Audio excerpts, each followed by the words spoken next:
1 John 2, verse 1. 2, 3. Mga anak, sinusulat ko ito sa inyo para hindi kayo magkasala. Ngunit kung magkasala ang sinuman, may tagapamagitan tayo sa Ama, at iyay si Jesucristo ang walang sala. Amen. Ibig sabihin, kung tayo nagkasala, kasi hindi pa naman tayo perfecto, di ba? Nasa mundong makasalanan tayo. Paglabas mo dito, paglabas mo yan, may kasalanan na yan. Pag-uwi mo ng bahay, ang daming mga kasalanan na nakapaligid sa'yo. Sabi nga, yung ibon, lumilipad lang niya, huwag mong pamugarin sa ulo mo. Ibig sabihin, nandiyan lang yung kasalanan, nasa paligid lang natin. Pero huwag natin pamugarin. Kung sakaling dumapo at tumaip pa sa ulo natin, umipot pa sa ulo, ibig sabihin, ma-accept mo yung kasalanan. Sabi ng Panginoon diyan sa 1 John 2 verse 1, sabi nga, kung magkakasala ka, may tagapamagitan tayo sa Ama, ang ating Panginoong Jesucristo. Ibig sabihin, magpakumbaba tayo sa Diyos. Humingi tayo ng tawad sa Kanya. Amen? Amen. Huwag nating pamugarin. Huwag nating pagbungahin ang kasalanan sa puso natin. Kasi pag ang kasalanan, isa lang, nagbubunga na yan ng kamatayan. Unti-unti, palulungkutin ka yan. Hanggang isang araw, lugmok ka na. Kaya makikita mo ang isang Kristyano, hindi na umaaten. Bakit? Kasi nga, punong-puno na ng kasalanan. Naipon na yung kasalanan. Amen? Pagsisihan mo ang pinakasikreto ng pagiging masayang Kristyano, pagpapakumbaba sa Diyos. Sabi nga, ang nagpapakataas, ibinababa ng Diyos. Ang nagpapakumbaba, itinataas ng Diyos. Amen? Papakan natin. Ano pa yung ginagawa sa buhay natin? Ano pa yung mga kanyang trabaho? Sa Pahayag 12 verse 10. 12 verse 10, sabi po dito, nakita nyo na? Sabi, sabay-sabay tayo. Nagtagumpay sila, 1, 2, 3. Nagtagumpay sila, parang wala pang nakakita. Pahayag 12 verse 10. Iba man eh. 12:10. At narinig ko. Ano ba yung sinabi ko kanina? 12:10, tama. Pahayag 12. Okay, 1, 2, 3. Isang malakas na tinig. Pahayag, narinig ang isang malakas na tinig buhat sa langit na nagsasabi, dumating na ang paglilingkod ng Diyos. Ipinalas na niya ang kanyang kapangyarihan bilang hari. Ipinalas na ng Mesiyas ang kanyang karapatan. Ang umuusig araw at gabi sa mga kapatid natin. Amen. Dito po, makikita namin si Satanas po ang umuusig sa atin. Ibig sabihin, siya yung tagapagparatang, pinaparatangan niya tayo sa ating mga kasalanan. Halimbawa, kung meron ka ng, di ba sabi natin na kung nagpakumbaba ka na sa Panginoon at naka-accept ka ng kasalanan, humingi ka ng tawad sa Kanya, ikaw ay pinatawad ng Diyos. Amen? Pinatawad ka na ng Panginoon. Basahin po uli natin yung Hebrew 10:17. Itatak niyo po sa isip niyo to. 10:17. Okay? 1. Pakita na? Amen. Okay.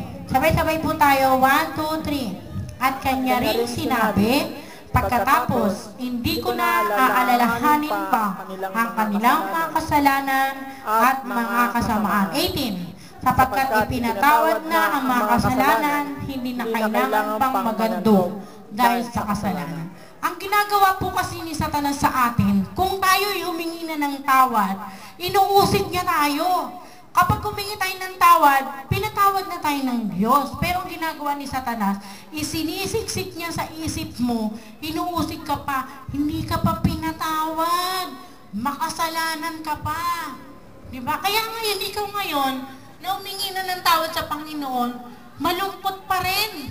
Kaya minsan, may mga taong malungkot pa rin eh. Bakit malungkot ka? Dami kong kasalanan eh. Dapat hiningi ko na nga ng tawad eh. Kaya lang, wala, madami pa rin talaga ang kasalanan. once na humingi ka na ng tawad sa Panginoon, automatic pinapatawad ka na niya. Sabi niya, di ba, sa Hebrews 10:17, hindi ko na aalalahanin pa ang iyong kung galibro pa o kaga-encyclopedia, volume 26 pa yung kasalanan mo na yan. Kapag hiningi mo ng tawad sa Panginoon, lumapit ka, tinanggap mo siya bilang pangtagapaglat, pinatawad ka na sa iyong mga kasalanan. Amen? Amen. Pero ang ginagawa ni Satanas, sinisiksik niya sa'yo, makasalanan ka. Ang dami mong kasalanan. Ayan. Kaya ngayon, hindi ka ngayon magbabago. Diba? Kasi isip mo makasalanan ka pa. Alam mo ba, once na tinanggap mo ang Panginoon ngayon, bilang Panginoon tagapaglat, tinanggap mo siya at pinagsisihan mo ang iyong mga kasalanan. Paglabas mo dito, pinatawad ka na ng Diyos. Amen? Bagamat ikaw pa rin yan. Ikaw pa rin yan sa paningin ng mga tao, pero sa paningin ng Diyos, malinis na tayo. Malinis. Kung kayo isang maruming basahan, sabi niya, patatawarin ng Panginoon ang lahat ng ating mga kasalanan. Kaya pinatawad na tayo ng Diyos. Tandaan natin, minsan lang inihandog ng Panginoon ang kanyang buhay sa krus. At hindi mo na kailangan magandog pa para sa kasalanan mo. Amen? Namatay na ang Panginoong Yesus para sa krus. Sapat na po yun. Hindi na kailangan magpapako muli ang ating Panginoon para ikaw ay mapatawad sa iyong mga kasalanan. Sa kanyang kamatayan sa krus, sa kanyang dugo, sa kanyang katawan na nabayubay sa krus. Sapat na po yun. Kaya hindi mo na kailangan magpalu-paluin pa ang iyong katawan, magbuhat ng krus, para mapatawad ka sa kasalanan mo. Ang Panginoon na ang gumawa ng lahat ng yan para sa atin. Amen? Pinatawad na tayo ng ating Panginoon. Kaya wag na, kung si Satanas, lagi niyang sinisiksik sa ating makasalanan pa tayo, pero sa Diyos, malinis na tayo. Amen? Ang nananampalatayang siya'y pinalaya na ng Panginoon, malaya na siya. Amen? Amen. Kaya nga, meron tayong awit I'm free. Ako'y malaya. Malayang, malayang, malaya. Pero yung iba, pagka kumanta pa rin sila, malaya, malayang, malayang, malaya. Ayun, nakakulong pa rin sila sa lungkot kasi iniisip pa rin nila, hindi pa sila pinatawad. Ang isang tao na pinalaya, alam mo kung ikaw mabibigyan ka ng pardon, halimbawa ang hatol sa'yo ay pagkakulong na habang buhay.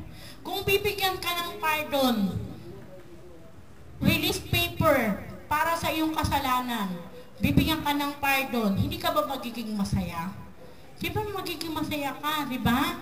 Kasi nga, piruin mo ang hatol sa iyo ng judge habang buhay na pagkakulong, life sentence, pero dahil sa habag ng Diyos at biyaya niya, binigyan ka ng pardon. Hindi ka ba magiging masaya nun, matutuwa ka? Hindi ka ba matutuwa dahil magiging malaya ka na? Siyempre, kung tayo po ay pinatawad na ng Panginoon sa ating makasalanan, dapat nating panampalatayanan yun, na pinatawad na tayo. Kaya kung sinisiksik sa'yo ni Satanas, makasalanan ka pa, dami mong kasalanan, huwag mong isipin yan, sabi mo, pinatawad na ako ng Diyos.